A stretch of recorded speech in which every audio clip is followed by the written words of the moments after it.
السلام عليكم ورحمة الله تعالى وبركاته.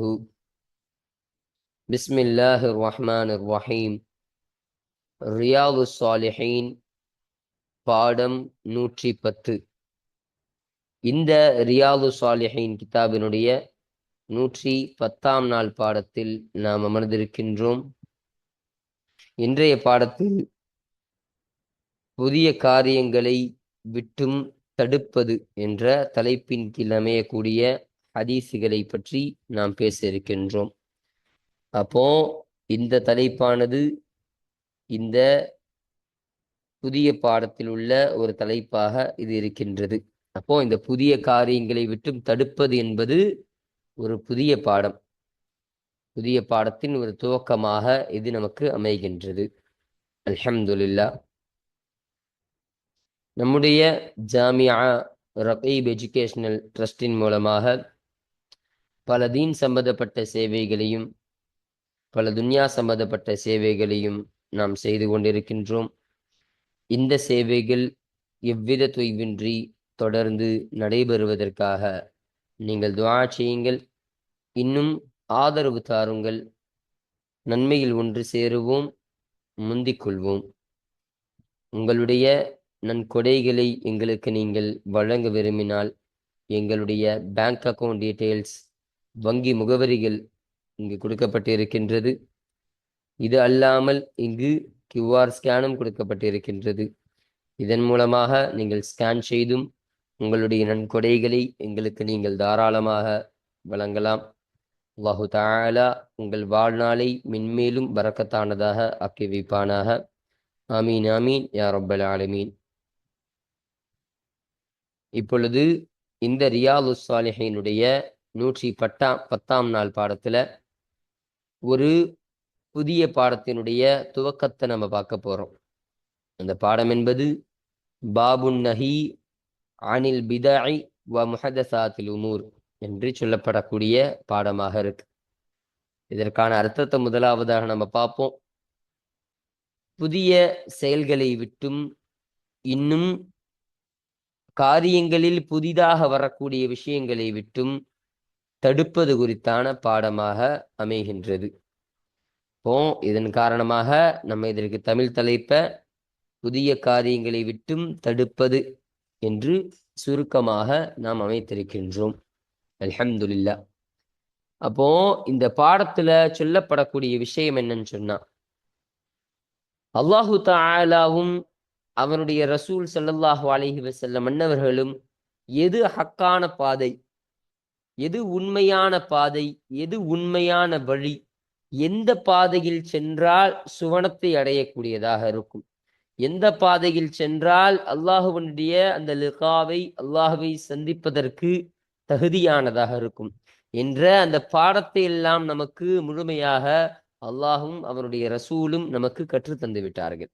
அப்போ ஹக்கான பாதைகள் என்னன்னு நமக்கு தெரியும். அப்போ இதெல்லாம் ஒரு பழமையான பாதையாக, ஒரு பழைய பாதையாக இருக்கு. அப்போ ஸல்லல்லாஹு அலைஹி வஸல்லம் முன்னதாகவே சொன்னாங்களா இல்லையா, 1400 வருஷங்களுக்கு முன்னதாகவே இந்த சட்டங்கள் நமக்கு தொகுத்து வழங்கப்பட்டுடுச்சு. அப்போ இது பண்டைய பாலம், ஒரு பண்டைய பாதையாக இருக்கு. அப்படி இருக்கக்கூடிய அந்த விஷயத்தை விட்டும் புதிதாக வரக்கூடிய காரியங்கள் எல்லாம் வலாலத்தானதாக, வழிகேட்டாக இருக்கக்கூடிய விஷயங்களாகவே அமைகின்றது என்பதை ஸல்லல்லாஹு அலைஹி வஸல்லம் இதற்கு முன்னதான ஹதீஸான நிறைய ஹதீஸுகளை, எக்கச்சக்கமான ஹதீஸ்ல நமக்கு சொல்லி தந்தாங்க. அப்போ அப்படி இருக்க இந்த புதிய காரியங்களை விட்டு தடுப்பது, அந்த புதிய காரியங்கள் உருவாகக்கூடிய எல்லா காரியமுமே வலாலத்தும் தெளிவாக சொல்லிட்டாங்க. அது வழிகேடு தான். ஒரு விஷயத்த அல்லாஹும் அவருடைய ரசூலும் இதுதான் சட்டம்னு வச்சிருக்காங்க. அது இல்லாம ஒரு புது சட்டத்தை கொண்டு வந்து இதுதான் சட்டம் அப்படின்னு ஒரு கூட்டம் சொல்லும். அப்போ அந்த கூட்டத்திற்கு பின்னர் இன்னொரு கூட்டம் செல்லக்கூடியதாக இருக்கும். அப்போ அப்படிப்பட்ட ஒரு சூழ்நிலை இந்த காலத்தில் அமையக்கூடியதாக இருக்கு. அப்படிப்பட்ட ஒரு கூட்டத்தை விட்டும் அல்லாஹு தஆலா நம்மையும் நம் சந்ததிகளையும் பாதுகாப்பானாக. அப்போ அத்தகைய அந்த புதிய பாதைகளை விட்டும் தடுப்பது குறித்தான பாடம். அப்போ அந்த புதிய பாதைகள் என்பது ஒரு தடுக்கப்பட வேண்டிய ஒரு விஷயமாக இருக்கு. அப்போ அந்த புதிய பாதைகள் மூலமாக நாம் செல்லக்கூடிய இடம் நரகமாக இருக்கும். இப்ப எந்த பாதையின் மூலமாக நரகத்தின் பக்கம் செல்லக்கூடியவராக இருப்போமோ, எந்த பாதையின் பக்கம் நரகத்தினுடைய அந்த நெருப்பின் மூலமாக வேதனை அனுபவிக்கப்படக்கூடியவர்களாக இருப்போமோ, எந்த பாதையின் மூலமாக அல்லாஹுடைய வெறுப்பை சம்பாதிக்கக்கூடியவர்களாக, அல்லாஹுடைய கோபத்தையும் அவனுடைய ரசூலுடைய அந்த கோபத்தையும் சம்பாதிக்கக்கூடியவர்களாக இருக்குமோ, அந்த ஒரு பாதை தான் புதிய பாதையாக இருக்கு. அந்த புதிய பாதை தான், அந்த புதிய காரியங்கள் தான், அந்த புதிய செயல்கள் தான் லலாலத்தானதாக, வழிகேட்டாக இருக்கக்கூடியதாக இருக்கு. அப்போ அந்த புதிய பாதை, அந்த புதிய செயல்கள், அந்த லலாலத்தான கேடுகெட்ட அந்த வழியை விட்டும் தடுப்பது குறித்தான விஷயம். அப்ப அதை விட்டும் தடுக்கணும். அதை விட்டு தவிர்வது எப்படி? அதை விட்டும் தவிரணும்னு சொன்னா எந்த விஷயத்தை நாம் செய்யக்கூடியவர்களாக ஆகணும். அப்போ இது குறித்தான விஷயங்களை பற்றி, இது குறித்தான இந்த தடுக்குதல் என்ற இந்த விஷயத்தை குறித்தும் பேசக்கூடிய ஒரு பாடமாக தான் இந்த பாடம் என்பது நமக்கு அமையக்கூடியதாக இது இருக்கின்றது. அப்போ இந்த பாடத்துல இதன் காரணமாக தான் இந்த பாடம் என்பது புதிய காரியங்களை விட்டும் தடுப்பது என்று தலைப்பை நாம் அமைத்திருக்கின்றோம். இப்ப இந்த விஷயத்தை பற்றி தான் இந்த பாடத்தில் வரக்கூடிய ஹதீஸுகளும் இந்த பாடத்தில் அமையக்கூடிய ஆயத்துக்களும் நமக்கு பேசக்கூடியதாக இருக்கும். அல்ஹம்துலில்லாஹ். இதுதான் இந்த பாபு நஹி அனில் பிதாஇ வ முஹ்தஸாத்தில் உமூர் என்பதாக இருக்கின்றது. அப்போ இந்த பாடத்துல நம்ம இந்த 110ஆம் நாள் பாடத்துல நாம் பார்க்கக்கூடிய விஷயம் என்னன்னு சொன்னா, இந்த தலைப்பு குறித்து, இந்த பாடம் குறித்து ஒரு சின்ன அறிமுகத்தை நம்ம பார்க்கிறோம். இப்ப அந்த அறிமுகத்தை நம்ம பாடத்தை நிறைவு செஞ்சாச்சு. இப்ப அடுத்தபடியாக இந்த பாடத்தின் கீழ் முசன்னிஃப் அவர்கள் குர்ஆன் ஷரீஃப்ல இருந்து ஒரு 5 ஆயத்துக்களை நமக்கு பதிவு செய்து தருவாங்க. அப்போ அந்த 5 ஆயத்துக்களுக்கான அந்த தர்ஜுமாவையும் அதற்கான விளக்கங்களையும் பற்றி இன்றைய பாடத்துல நம்ம பேச இருக்கிறோம். அப்போ இந்த 2 விஷயங்களை மட்டும்தான் இன்றைய பாடத்தில் நாம் பேச இருக்கின்றோம். அல்ஹம்துலில்லாஹ். இப்போ நம்ம கிதாபை பார்ப்போம். 18வது பாடம். அப்போ இந்த ரியாது சாலிஹின் கிதாபில் பதிவு செய்யப்படக்கூடிய அந்த பாடங்களுடைய வரிசையின் பிரகாரம் இது 18வது பாடமாக இந்த பாடமாக அமைகின்றது. இந்த பாடத்தினுடைய பெயர் என்ன? பாபு நஹி அனில் பிதஇ வ முஹதஸாத்தில் உமூரி. புதிய காரியங்களை விட்டும் இன்னும் காரியங்களில் புதியதாக இருக்கக்கூடிய அந்த செயல்களை விட்டும் தடுப்பது குறித்தான பாடமாக இந்த பாடமாக அமைகின்றது. அப்போ இதற்கு முன்னாடி சொன்ன மாதிரி முசன்னிஃப் அவர்கள் குர்ஆன் ஆயத்துல இருந்து ஒரு 5 ஆயத்துக்களை இந்த பாடத்திற்கு தோதுவாக கொண்டு வருவாங்கன்னு நம்ம சொன்னோம். அப்போ அந்த 5 ஆயத்துக்களுக்கான தர்ஜிமாவையும் விளக்கத்தையும் நாம் இப்பொழுது பார்ப்போம். பாருங்கள். قال الله تعالى, உயர்ந்த அந்த அல்லாஹு தஆலா சொன்னா, فماذا بعد الحق إلا الضلال என்பதாக அல்லாஹு தஆலா சொன்னான்.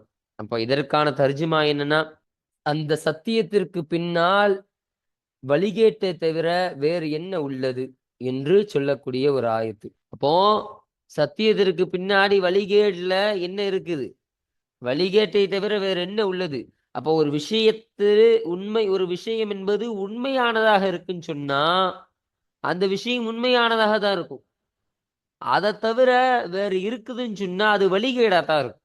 அல்லாஹ் சொல்ல விஷயம் அதான்.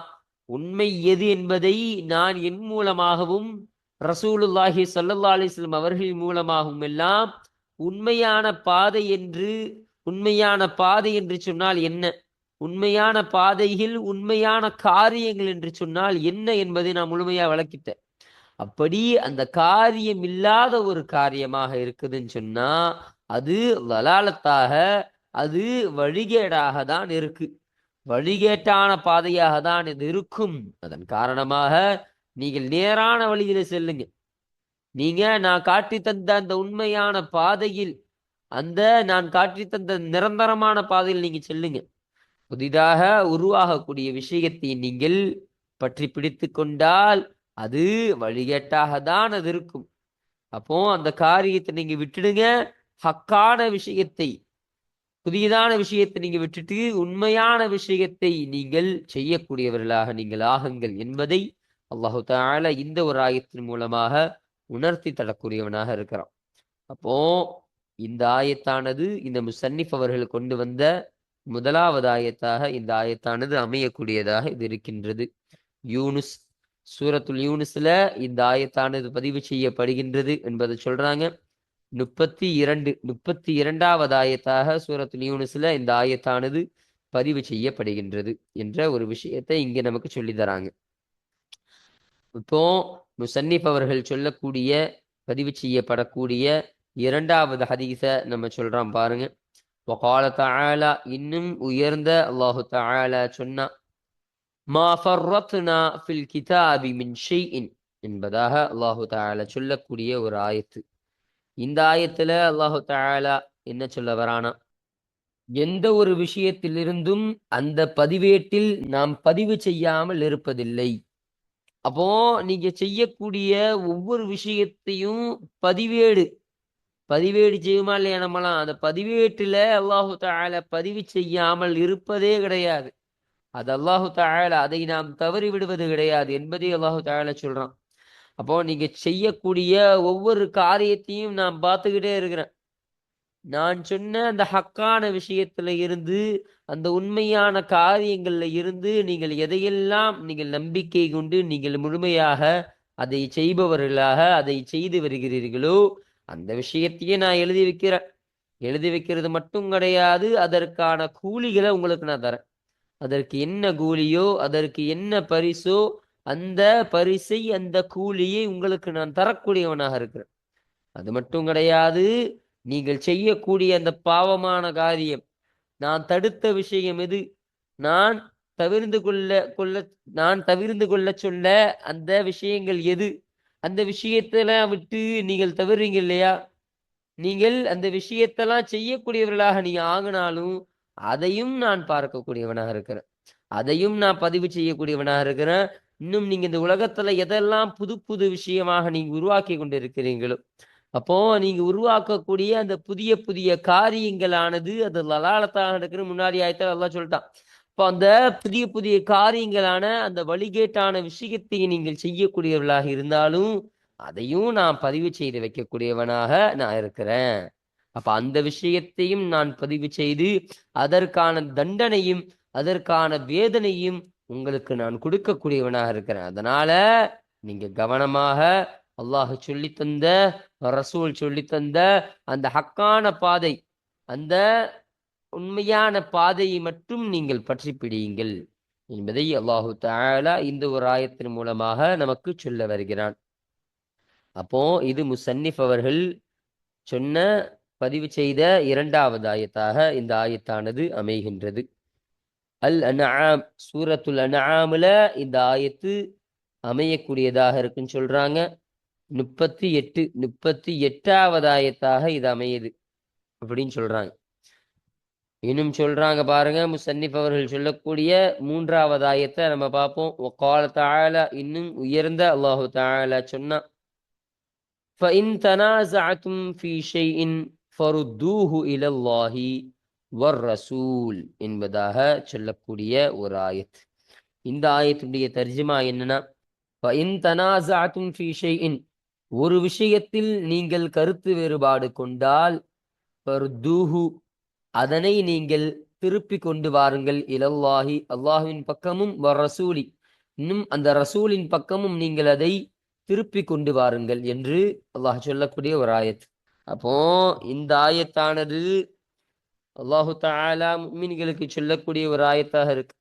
உங்களுக்கு எதுலையாவது சந்தேகம் வருதா, இல்ல எதாவது உங்களுக்கு கருத்து வேறுபாடு ஏற்படுதுன்னு சொன்னா, நீங்க ஒரு விஷயம் பேசுறீங்க, உங்க தோழர் இதுதான் ஒரு விஷயம் இதுதான் சரியான விஷயம்னு ஒரு விஷயத்த பேசுறாங்க, நீங்க இதுதான் சரியான விஷயம்னு இரண்டு விஷயத்துல உங்களுக்கு தகராறு வருது, உங்களுக்கு கருத்து வேறுபாடு ஆகுறதுன்னு சொன்னா, நீங்க அல்லாஹ்வின் பக்கமும் அவனது தூதரின் பக்கமும் அதை நீங்க கொண்டு வாங்க அப்படின்னு அல்லாஹ் தஆலா சொல்றான். நீங்க அதை அல்லாஹ் இடத்துல முறையிடுங்க, அல்லாஹுடைய தூதரிடத்துல அதை முறையிடுங்கள் என்பதாக அல்லாஹு தஆலா சொல்றான். அப்ப இதன் மூலமா என்ன சொல்ல வரானா, அல்லாஹு தந்த அந்த குர்ஆனில நீங்க அதற்கான விளக்கத்தை பார்த்து கொள்ளுங்கள். அந்த குர்ஆனின் மூலமாக நீங்கள் உங்கள் கருத்து வேறுபாடை நீங்கள் தீர்த்து கொள்ளுங்கள்.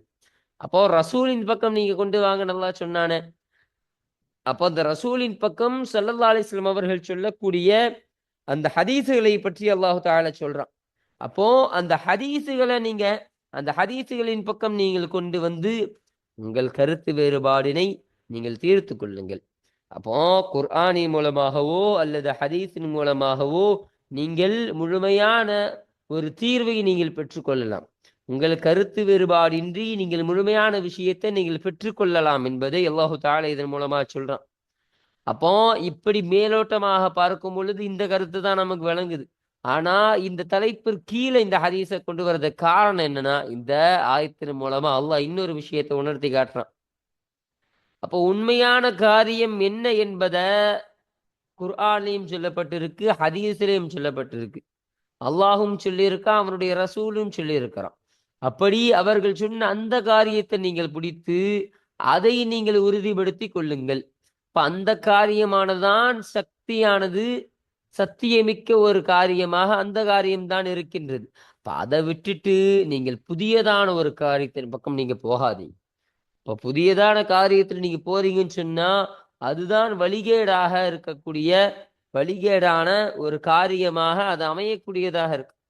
அப்போ அல்லாஹ் ரசூல் சொன்ன ஒரு காரியம் அது புதிதான காரியமாக, அது வழிகேட்டாக இருக்கக்கூடிய ஒரு காரியமாக அது இருக்காது. அது எப்பொழுதும் நிலைத்து நிற்கக்கூடிய ஒரு காரியமாக இருக்கு. அந்த காரியத்தை நீங்கள் பற்றி கொள்ளுங்கள், பற்றி பிடித்து கொள்ளுங்கள் என்ற ஒரு விஷயத்தை அல்லாஹு தஆலா இந்த ஒரு ஆயத்துல பதிவு செய்யறான். அப்போ இந்த ஒரு கருத்தின் காரணமாக தான் இந்த ஆயத்தை முசன்னிஃப் அவர்கள் இந்த பாடத்தின் கீழ் பதிவு செய்ய கூடியவர்களாக இருக்கின்றார்கள்.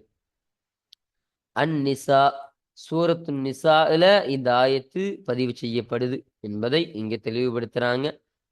59வது ஆயத்தாக இந்த ஆயத்தானது பதிவு செய்யப்படுகின்றது. அதாவது அல் கிதாபி வஸ்ஸுன்னா, அந்த குர்ஆனும் அந்த ஸல்லல்லாஹு அலைஹி வஸல்லம் அவருடைய அந்த வழிமுறையும் அந்த ஹதீஸும் என்பதை இங்கு தெளிவுபடுத்துறாங்க. அப்ப நம்ம முன்னாடியே சொல்லிட்டோம், அல்லாஹ்வின் பக்கம் என்று சொல்லப்படக்கூடிய அந்த காரணம் அல்லாஹு தஆலா கிதாபு, அல்லாஹு தஆலா இறக்கி தந்த அந்த குர்ஆனை குறிக்கிறான். அல்லாஹு தஆலாவுடைய அந்த கலாம், அல்லாஹு தஆலாவுடைய இந்த பேச்சு தான் அந்த குர்ஆன். அப்ப அந்த குர்ஆன் தான் அல்லாஹு தஆலா வருகிறான். அப்போ அதை தான் இந்த இதுல சொல்ல வருகிறான்.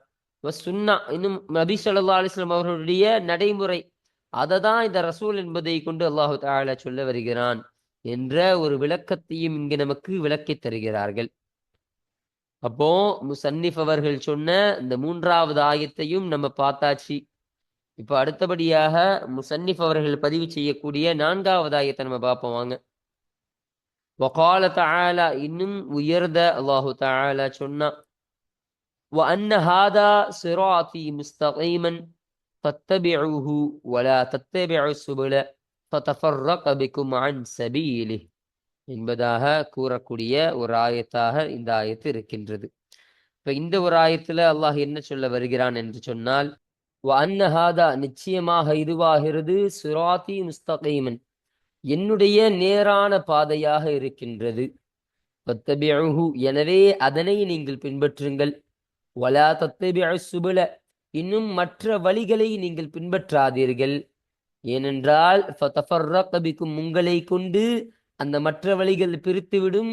அன் சபீலிஹி, அல்லாஹுடைய அந்த வழியை விட்டும் உங்களை அந்த மற்ற வழிகள் பிரித்துவிடும் என்று அல்லாஹ் சொல்லக்கூடிய ஒரு ஆயத். இப்போ இந்த ஒரு ஆயத்துல அல்லாஹ் என்ன சொல்றானா, இது நேரான பாதை. இப்போ நான் தொகுத்து தந்த இந்த பாதை என்பது, ஸல்லல்லாஹு அலைஹி வஸல்லம் அவர்கள் கற்றுத்தந்த இந்த பாதை என்பது இதுதான் நேரான பாதையா இருக்கு. அதை நீங்க பின்பற்றி வாங்க. அப்போ இந்த பாதையை நீங்கள் பின்பற்றி போங்க, மற்ற எந்த ஒரு வழியும் நீங்கள் பின்பற்றாதீர்கள். இப்போ இதுதான் சத்திய வழி, இதுதான் நிரந்தர வழியாக இருக்கு. அதனால இந்த வழியை மட்டும் நீங்கள் பின்பற்றி செல்லுங்கள். மற்ற புதிதாக உருவாகக்கூடிய எந்த ஒரு வழியையும் நீங்கள் பின்பற்றி விடாதீர்கள். அப்படி பின்பற்றுறீங்கன்னு சொன்னா உங்களை அவன் வழியை விட்டும் பிரித்து விடும். அப்போ அப்படி நீங்க பின்பற்றி அந்த புதிய பாதைகளை நோக்கி நீங்க போறீங்கன்னு சொன்னா அல்லாஹுடைய அந்த வழியை விட்டும் அது உங்களை பிரித்து விடக்கூடியதாக இருக்கு.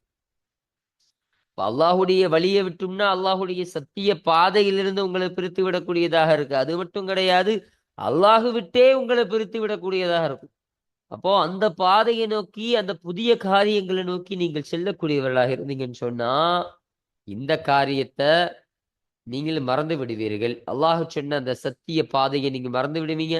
அல்லாஹுவை நீங்கள் மறந்து விடுவீர்கள். அல்லாஹுடைய அந்த ரசூலை மறந்து விடுவீர்கள். அப்ப அல்லாஹுவையும் அவருடைய ரசூலையும் அவருடைய வழியையும் மறந்து விட்டா தவறான பாதையில, லலாலத்தான பாதையில, தீங்கான பாதையில நீங்கள் செல்லக்கூடியவர்களா இருப்பீங்க. அப்ப அப்படிப்பட்ட பாதையில நீங்கள் போவீர்கள்.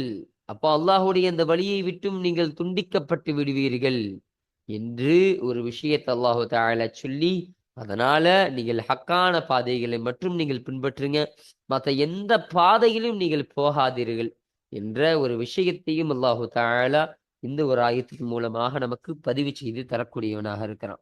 இப்போ இந்த ஆயத்தையும் முசன்னிஃப் அவர்கள், இப்போ 4வது ஆயத்தாக இந்த ஆயத்தை முசன்னிஃப் அவர்கள் இங்கு நமக்கு பதிவு செய்து தருகிறார்கள். அல் அன்ஆம் சூரத்துல் அன்ஆம்ல இந்த ஆயத்தானது பதிவு செய்யப்படுகின்றது என்ற ஒரு விஷயத்தை சொல்லி காட்டுகிறார்கள். 153வது ஆயத்தாக சூரத்துல் அன்ஆம்ல இந்த ஆயத்தானது பதிவு செய்யப்படுது, அமையப்படுகின்றது என்ற ஒரு விஷயத்தை இங்க நமக்கு பதிவு செய்யறாங்க.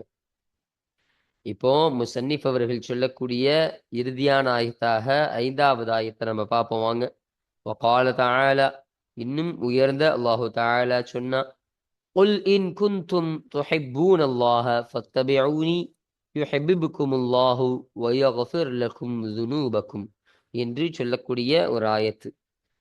இந்த ஆயத்திற்கான தர்ஜுமா அர்த்தம் என்னன்னா, குல் நபியே நீங்கள் சொல்லுங்கள், இன் குன்தும் துஹிப்பூனல்லாஹ நீங்கள் அல்லாஹுவை நேசம் கொள்ளக்கூடியவர்களாக நீங்கள் ஆகிருந்தால், ஃபத்தபிஊனி அப்பொழுது என்னை பின்பற்றுங்கள் என்று நபியை நீங்கள் சொல்லுங்கள். அப்படி பின்பற்றினால் யுஹிப்புக்குமுல்லாஹு அல்லாஹு தஆலா உங்களை நேசிப்பான். வயக்ஃபிர் லக்கும் ذுனூபக்கும் இன்னும் அல்லாஹு தஆலா உங்களுடைய பாவங்களை உங்களுக்கு அல்லாஹு தஆலா மன்னித்தும் தருவான் என்று சொல்லக்கூடிய ஒரு ஆயத். இப்ப இந்த ஒரு ஆயத்தை ஸல்லல்லாஹு அலைஹி வஸல்லம் அவர்களை சொல்லி அல்லாஹு தஆலா சொல்றான். அப்போ நபியே நீங்க சொல்லுங்க உங்கள் மக்களிடத்துல, அப்போ அல்லாஹு தஆலாவை நீங்கள் நேசம் கொள்ளக்கூடியவராக, அல்லாஹு தஆலாவின் மீது நீங்கள் பிரியம் கொள்ளக்கூடியவர்களாக நீங்க இருக்கிறீங்கன்னு சொன்னா என்னை நீங்கள் பின்பற்றுங்க. அப்போ என்ன பின்பற்றினீங்கன்னு சொன்னா அல்லாஹு தஆலா அவனுடைய நேசம் என்பதை நீங்கள் அடையக்கூடியவர்களாக இருப்பீங்க.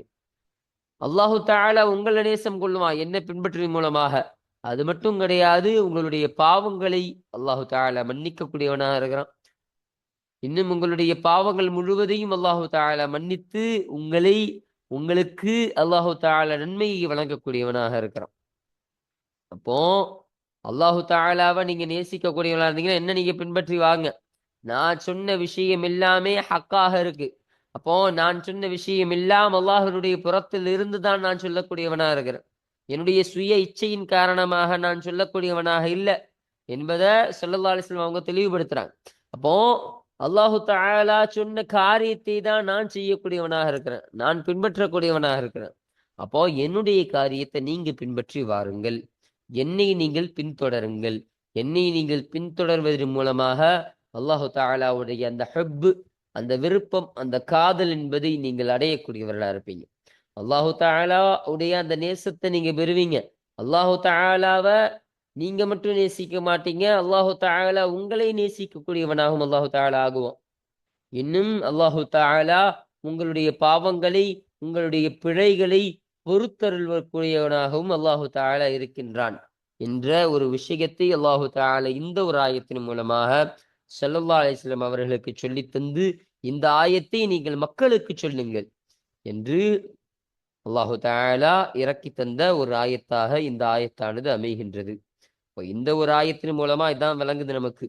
அப்போ நேரான பாதையில நீங்க செல்லுங்க, நபி சொன்ன நபியை பின்பற்றி அல்லாஹுக்கு அந்த நேசமான அந்த பாதையில நீங்கள் செல்லுங்கள். எந்த ஒரு புதிய பாதையில் நீங்கள் சென்று விடாதீர்கள். இப்போ அல்லாஹ்விற்கு பிடித்தமான அந்த பாதையில் போகிறதுனால என்னுடைய ஹுப்பு, என்னுடைய நேசம் என்பதை நீங்கள் பெறக்கூடும். இன்னும் உங்களுடைய பாவங்களை நான் பொறுத்தருள் புரிவேன். உங்களுடைய பாவங்களை நான் மன்னிக்க கூடியவனாக நான் இருக்கிறேன். அப்படின்னு அல்லாஹு தஆலா சொல்லக்கூடிய ஒரு ஆயத்தாக இது நமக்கு விளகின்றது. ஆல இம்ரான் சூரத்து ஆல இம்ரான்ல இந்த ஆயத்தானது பதிவு செய்யப்படுகின்றது. 31வது ஆயத்தாக இந்த ஆயத்து பதிவு செய்யப்படுகின்றது என்பதை சொல்றாங்க. இப்போ முசன்னிஃப் அவர்கள் சொன்ன ஆயத்துல இந்த ஆயத்து 5வது ஆயத்தாக இந்த பாடத்தின் கீழ் பதிவு செய்யப்படக்கூடிய ஆயத்துல இது இறுதியான ஆயத்தாக இது இருக்கின்றது என்பதாக நமக்கு சொல்லித் தருகிறார்கள். வல் ஆயாத்து ஃபில் பாபி, இந்த பாடத்தில் உள்ள ஆயத்துகளாகிறது கசீரத்துன் மஅலூமத்துன், அறியப்பட்ட அதிகமான ஆயத்துகளாக இருக்கின்றது.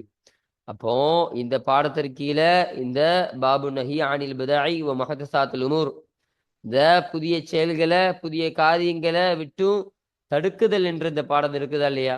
இந்த பாடத்துல பதிவு செய்யப்படக்கூடிய ஆயத்திலேயே இந்த 5 ஆயத்து மட்டும்தான் குர்ஆன்ல பதிவு செய்யப்பட்டிருக்கா அப்படின்னு சொன்னா, அப்படின்னு கேட்டா அப்படி கிடையாது. இந்த ஆயத்துக்கள் என்பது இந்த ஆயத்து இந்த ஹதீஸ்ல இந்த பாடத்தின் கீழே கொண்டு வரப்பட்ட குறிப்பிட்ட ஆயத்தாக தான் இந்த ஆயத்தானது இருக்கு. முசன்னிஃப் அவர்கள் குறிப்பிட்டு தான் இந்த ஆயத்தை சொல்லியிருக்காங்க. அப்ப இந்த ஆயத்து இல்லாம எக்கச்சக்கமான ஆயத்துக்கள், அதிகமான அறியப்பட்ட ஆயத்துக்கள் இன்னும் ஏராளமானதாக இருக்கின்றது என்பதை இதன் மூலமாக நமக்கு இங்கு பதிவு செய்து தருகிறார்கள். அப்போ அல்ஹம்துலில்லாஹ் இன்றைய பாடத்துல நம்ம இந்த முசன்னிஃப் கொண்டு வந்த இந்த 5 ஆயத்துக்களையும் பற்றி அதற்கான தர்ஜுமாக்களையும் அதற்கான விளக்கத்தையும் முழுமையாக நாம் பார்த்து நிறைவு செஞ்சாச்சு. அல்ஹம்துலில்லாஹ். அப்போ இந்த பாடத்திற்கான இந்த அறிமுகத்தையும் நம்ம பார்த்தாச்சு, இந்த ஆயத்துக்களையும் நம்ம பார்த்தாச்சு. இப்போ இன்ஷா அல்லாஹ் அடுத்த பாடத்தில் இந்த 169வது ஆயத்த 169வது ஹதீஸான இந்த ஹதீஸிற்கான அந்த தர்ஜுமாவையும் அந்த விளக்கங்களையும் பற்றி இன்ஷா அல்லாஹ் நாம் அடுத்த பாடத்தில் நாம் பேசுவோம். வாஹிரு தஅவானா அனில் ஹம்துலில்லாஹி ரப்பில் ஆலமீன். அஸ்ஸலாமு அலைக்கும் வரஹ்மத்துல்லாஹி தஆலா வபரகாத்துஹு.